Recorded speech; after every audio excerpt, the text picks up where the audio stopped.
it's recording. Okay. Hey y'all, it's me, Rachel. I didn't prepare this story, so I'm like, I'm a little nervous.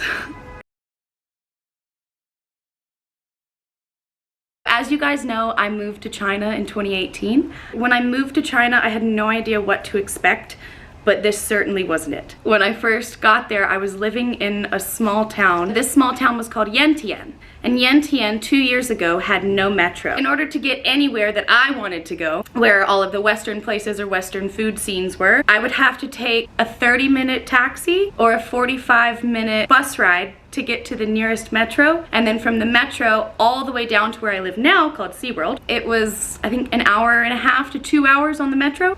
Oh my gosh. When I was in Yantian, I was one of a handful of foreigners. Foreigner meaning non-local Chinese, living in this town. And my good friend John also lived there with me. So we lived in the same apartment building. We hung out every single day. We worked together, so we went everywhere together. And naturally, I guess, the locals assumed that he and I were married. First off, something you should know about John is he's a big rugby lad from Wales, and his two favorite things in the world are whiskey and women. He would have these girls and they would go and they would hang out. They would just go hang out around the town.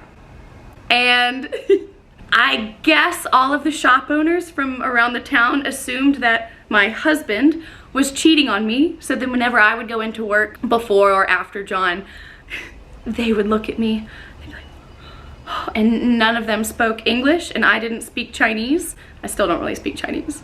They would try to tell me, oh, my condolences that your husband is cheating on you. But they didn't know how, so I would just get free gifts. So I would get free beer. Sometimes they try to give me free cigarettes, but I don't smoke. So I'm like, oh no, booyah. We were at work one day and I was at my desk scrolling through Tinder, because you know, that's what you get paid to do, right? I came across this other rugby guy, and let's call him Hugh. So I said, hey John, do you know Hugh? And I showed him. And he's like, oh yeah, we play together, cool guy. I said, okay.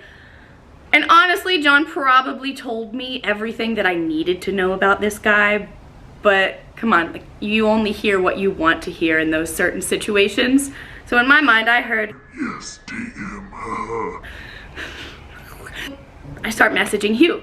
And we go on this first date. And this first date was amazing because I told him that I had missed my home and I missed Kentucky barbecue, South Carolina barbecue. So he took me to a barbecue joint and it was amazing. So I was touched by this. Oh. He was like, I'd really love to see you again. I was like, okay. So we go on a second date. He took me to the speakeasy bar. When you walk in, to the right, it was a noodle shop. In the back, there was a bookcase. Just like in the little spy movies, you had to tilt this vase. And to tilt the vase, moved the bookshelf and you went into the speakeasy bar. I was so amazed, I was so impressed. I was like, oh my God, this is so cool. And at the end of the night, he said, I want you to meet my friends, let's go to a party. Oh my God, he already wants me to meet his friends. So I go and I meet his friends and he's like, I want to see you again. And I was like, who, me? Little old me, okay. So we go on a third date. And this is where things started to go downhill. So the third date, he asks me to come to his rugby match. And the rugby match was, oh my God, 2 hours away from where I lived. I went to it. I'm at the rugby match and it's fucking freezing. It is so cold. And after the match, he didn't even talk to me. Not a word, not a smile, not a look, nothing. So I go up to him and I was like, oh, you played so well. He was like, thanks, I gotta go change. 20 minutes later, I see him in the distance. He's leaving. And 2 years ago, I'll tell you, I was the queen of making excuses for people. I was like, oh, well, maybe he has this, maybe he has this. No, he's just being disrespectful, period. He leaves and he goes to the bar that we were supposed to go to together afterwards. All of the rugby people were going, so I still had friends there, so I was like, okay guys, let's just go. So we go to this bar, he's flirting with other girls and he's not talking to me, he's not even acknowledging that I'm there. And I'm like, oh, well, he's with his friends, it's okay, it's really okay. It's disrespectful. But at the time, I didn't realize that. And so I was like, oh my God, I'm just gonna have another drink. And I waited for him to come talk to me. I waited. Eventually he does. He's like, hey, Rach, like, let's go to Coco Park. And it was about a 5-minute walk down the road. But this was the first or second time I'd been on my own. So I was like, well, yeah, okay, And I'd had a couple drinks, so I was like, So we go to this rooftop bar, and I'm like, hey, I really, really have to pee. I have to pee. Please wait for me. Which I shouldn't have even had to say, please wait for me, but I digress. I come back out. Nothing. Don't see him. He's nowhere to be found. I have no idea where he is. So I go on the balcony. Nothing, nothing, nothing. 10 minutes later. I waited 10 minutes. 10 minutes later, he's like, Oh my God. Our friend that we were with was throwing up. I had to put him in a taxi. I needed to make sure he got home. He left. He left me. I'm alone in this club. I don't know how to get back to this bar that my friends are at. My phone is on 9%, and I am 2.5 hours away from my house. No way my phone is gonna last that long in a taxi. And what I didn't know at the time was most taxi drivers always have a charger in their car. But when I am however many tequila shots down and however many beers down, I wasn't thinking that. I started freaking out and I called him. I'm gonna send you my address. Just come over to mine and we can go to brunch in the morning. I was like, okay. So I go. I was on 5%.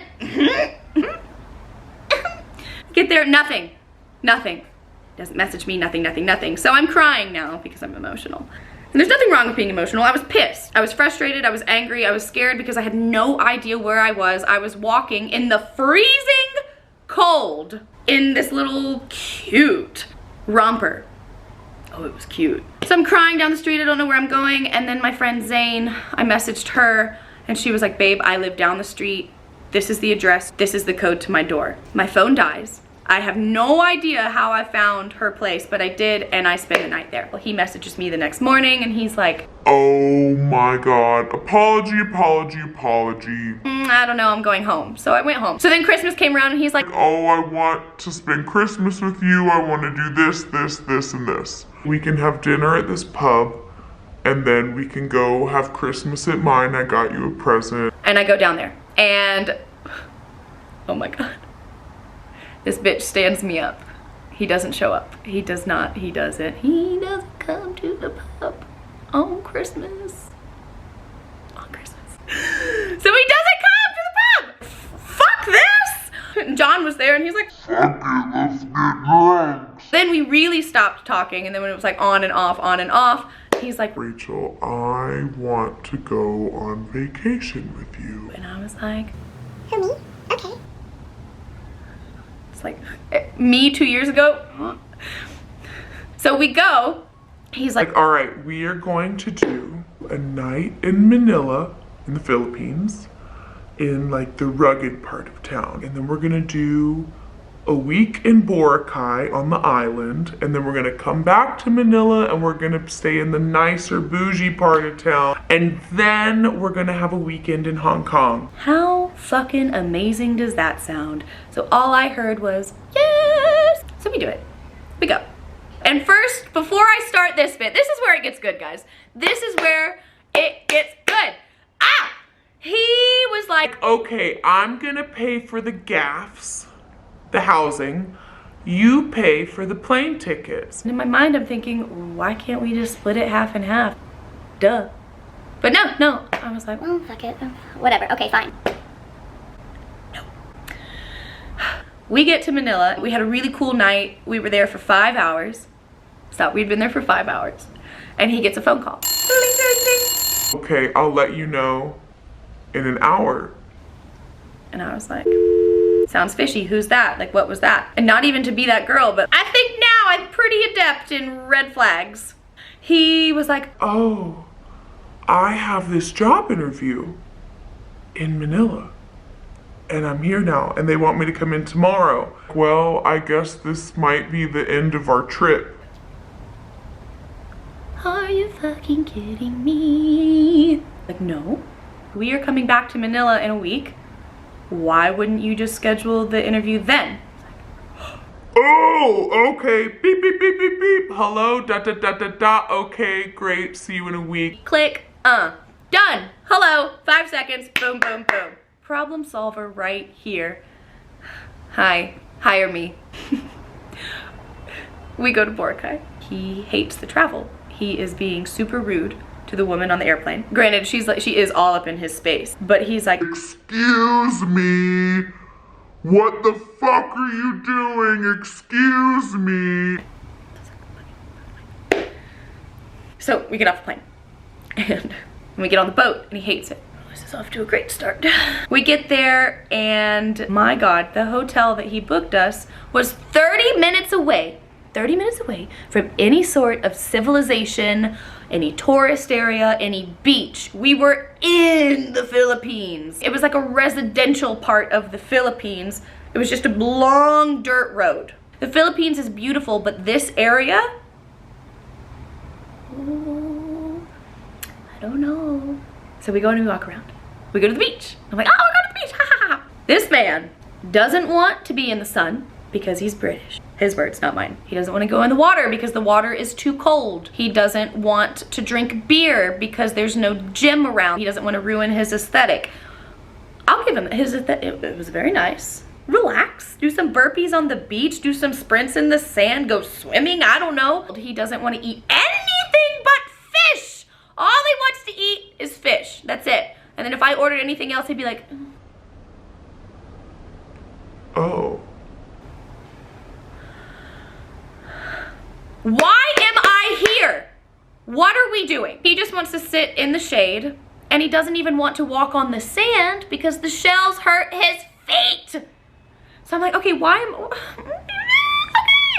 I was like, well, this is fucking awful, but I'm just gonna be nice and be like, okay. So it was nice and I sat with him. And then at one point I was like, fuck this, I'm going swimming. He's like, you're gonna leave me here by myself? you'll be okay. Here's a phone. Play some games.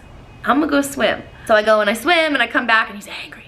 This was like 3 days of this. And then it came to the point we had nothing to talk about. Go on vacation with someone to find out if you're really compatible. We had nothing to talk about. I am comfortable sitting in silence. This was like,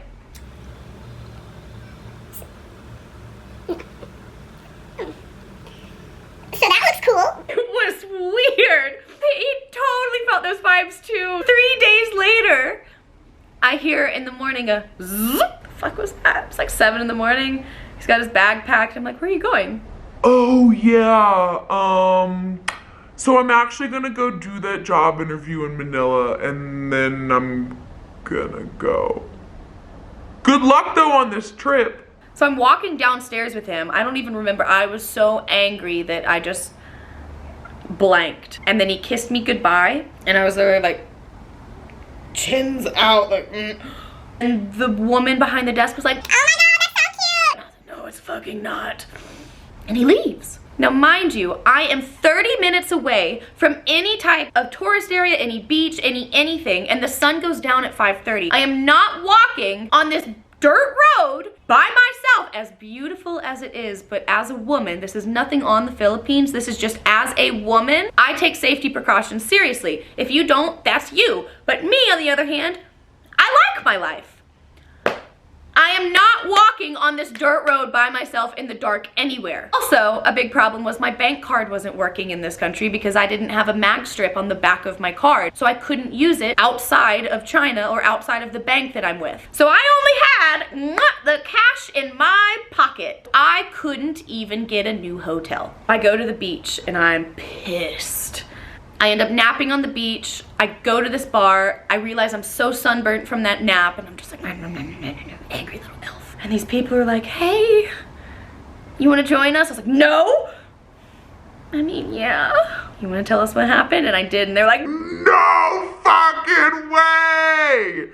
You're coming with us! The trip actually turned out to be amazing. I went cliff diving, I went snorkeling, I went traveling around the islands, and I met some really, really amazing people on this trip. I went to Manila and I now only have enough money in my pocket to get a taxi from the airport to the hotel and from the hotel back to the airport. I had 36 hours. I didn't eat for 36 hours. Not a big deal, people do that all the time. But I'm a hungry girl. And that might make me sound spoiled, but I was like, what? So I get to the hotel and it's in a really fancy part of Manila. And I go in there and I'm like, hi, Rachel Waters, hi, I'm here to check in. They're like, oh, we don't have a Rachel Waters down. Well, how about Hugh? Oh yes, we have one for Hugh, but he booked it for one person. You're not on the listing. We're gonna need his passport and for him to confirm. Basically, they needed all that information from him. So I'm messaging him, and he wasn't messaging back. And so I was like, listen, look, I've had a fucking week. And I explained the whole story and they're like, no. And I was like, yeah. They take the key away and I was like, no. And they give me an upgraded key and they were like, you can have the penthouse. You can have it for the night on us, don't worry. And I was like, oh my gosh, charge the card. Charge the card double, charge it triple, I don't care. Do I get room service with this? And they were like, no, we can't charge the card without like authorization of the person. I mean, it was worth a shot. It was great, I made it back. I went back to Hong Kong and my friend, oh, love her, Sophie was there. So Sophie's family welcomed me in Hong Kong with open arms, told them everything, and her mom was like, you look like you need a beer.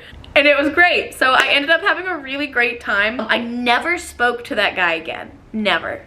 Ever. He moved from China because he always complained about living in China. And I remember one point I said, if you hate it so much, then leave. And he did, he left, okay. Another one bites the dust. Welcome to chapter 1. Or probably chapter 70 of disaster dates in my life. What I got from this is, if you see a red flag that's redder than my lips and my shirt, just go. Leave it.